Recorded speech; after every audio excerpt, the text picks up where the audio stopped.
মাঝে মাঝে আমার মনে হয় আমার বাসাটা একটা গ্যাস চেম্বার। বাংলাদেশের ওটিটি ইন্ডাস্ট্রিতে ভিকি জায়েদ মানেই এক আলাদা স্বকীয়তা। তার কাজের যে সিগনেচার স্টাইল, সেটাই তাকে বাকিদের থেকে আলাদা করে রেখেছে। নতুন নতুন রেসিপি এসেছে, আমরা দুজন মিলে রান্না করব আর উনি চেটে পুটে খাবেন।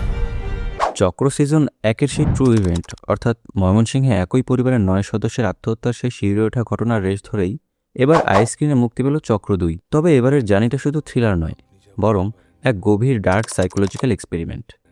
চলুন এই চক্রর ভেতর লুকিয়ে থাকা দর্শনগুলো আজ ডিকোড করি। ধরে ও চোখে শুধু অন্ধকার দেখছে।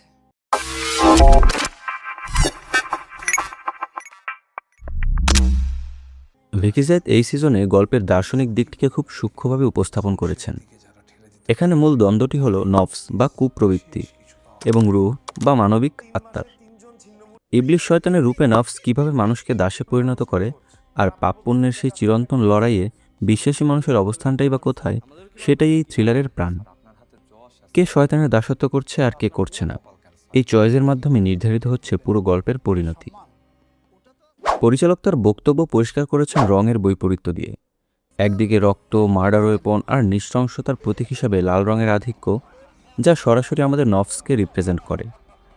অন্যদিকে সাদা দেয়াল, আরবি আয়াত, খাটিয়া আর মৃতের সাথে কাল্পনিক কথোপকথনের মাধ্যমে ফুটে উঠেছে ইবাদত ও আধ্যাত্মিকতা। সেট ডিজাইনের এই আর্টিস্টিক ডিটেলিংই বুঝিয়ে দেয় ভিকি জায়েদ কতটা ডিটেল ওরিয়েন্টেড ডিরেক্টর। গল্পের সবচেয়ে রহস্যময় চরিত্র ছিল হিচ। পাপেট শোর মাধ্যমে এই চরিত্রটি মানুষের ভেতর ও বাইরের চালাকিগুলোকে যেভাবে ধরিয়ে দেয়, তা এক কথায় মাস্টার ক্লাস।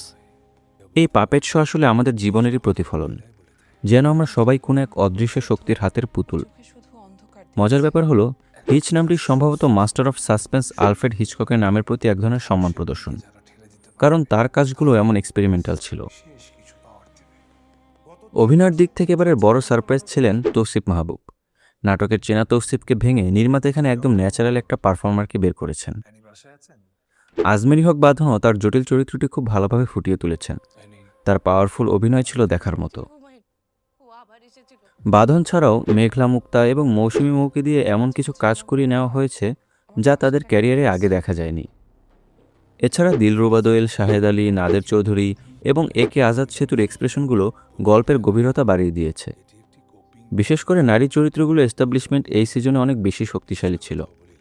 সিজন 2-এর শেষে যেভাবে তৃতীয় সিজনের আভাস দেওয়া হয়েছে, তাতে বোঝা যাচ্ছে ভিকি জায়েদের এই হাই থট বা উচ্চতর চিন্তার এক্সপেরিমেন্টটি আরও বড় পরিসরে ফিরবে। পাপ, প্রায়শ্চিত্ত আর শয়তানের সেই চিরন্তন দ্বন্দ্বের পূর্ণতা আমরা হয়তো আগামী সিজনেই দেখতে পাব। তো এই ছিল আমাদের চোখে চক্র 2। আপনার কাছে কেমন লাগলো তা কমেন্ট করে অবশ্যই জানাবেন। আর না দেখে থাকলে এখনই দেখে ফেলুন ভিকি জায়েদের এই চমৎকার কাজটি। সবাই ভালো থাকুন, সুস্থ থাকুন, টাটা।